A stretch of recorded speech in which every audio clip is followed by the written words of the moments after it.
All right, our next guest, best-selling author John Grisham, is giving readers an inside look at one of the most notorious mobs in America, happens to be in the South.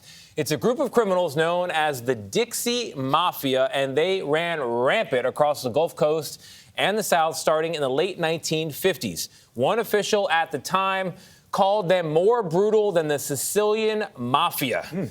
Grisham's latest fictional thriller, The Boys From Biloxi, is inspired by this real-life mob, and it tells the story of two sons of immigrant families who grow up as friends but ultimately find themselves on opposite sides of the law. And Mr. Grisham joins us now, opposite sides of this camera lens. Hello.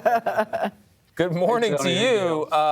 This is a fantastic book, and it's a classic story of two boys who grow up best friends but go in very different directions, and you know a showdown is coming in a courtroom at the end. What made you personally want to write about this particular group of criminals from way back when? Well, the setting, Biloxi's always fascinated me because it's on the Gulf Coast, and for a state that's very conservative in all aspects, it was a wide open place for many decades. And I grew up at the other end of the state, outside of Memphis in North Mississippi, and we were always sort of fascinated by the legend and lore of Biloxi and the Gulf Coast and the vice and the crime and the corruption. And it's just a very colorful setting for a novel. One of the young boys, Keith, his father is a lawyer, a prosecutor, and then he goes to law school, and the best friend, they're on the criminal side of things. You were a lawyer in Mississippi. Were you aware at the time of this kind of Dixie Mafia? Yeah, I mean, by the time I got to college and law school and started meeting, we call them kids from the coast. The kids from the coast were always, a lot of them were friends of mine. But I knew them pretty well, and I'd been there. I'd seen some of Biloxi by then, and I was very much aware of the legend and also the reality of the organized crime and the setting and the uncontrolled vice that was rampant on the coast back in the 50s, 60s, and 70s. It kind of played out in the late 1980s. And then when casino gambling was legalized in 1990 in Mississippi and the big casinos came in to the coast, that was pretty much the end of the control vice in Biloxi. I want to start this by saying, I adore you, John Grisham. I've read all your books, big fan, but I was a little worried about how this one started. It said, 100 years ago, Biloxi was a bustling resort and fishing community on the Gulf Coast. Then it goes on to talk about immigrants coming in. I yawned a little bit.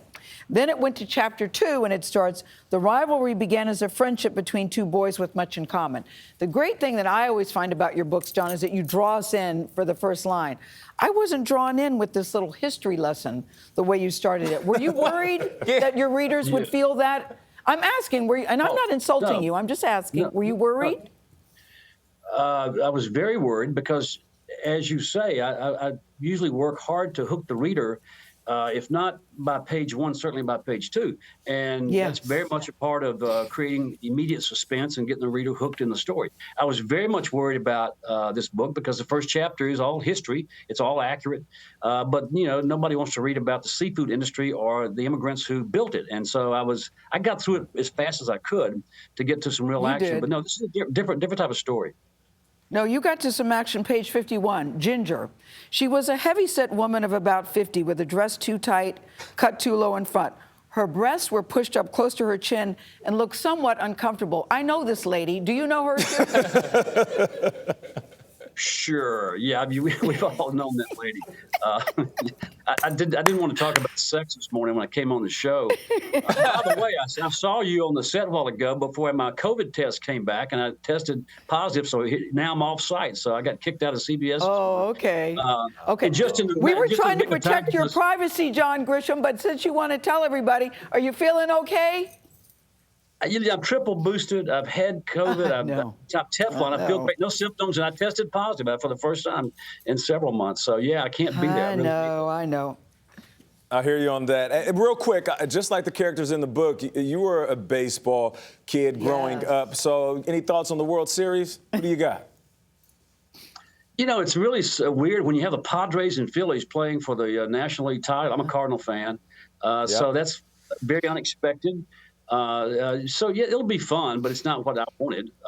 If the Yankees make it, that's another. I'm not a Yankee fan. By the way, Nate, your one line of the day. I'm going to use this in a novel. The guy can't pull out of the driveway. That's really a classic.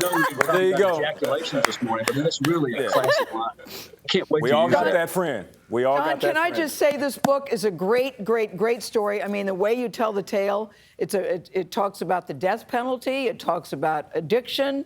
It's so well done. What she's trying to say Bravo is to stick you. with it. No. Yeah, no doubt. First John few pages. Grisham, It's we really, appreciate really you, man. good. Just like in baseball, you knock it out of the park Yes. again. The Boys from Biloxi is on sale now.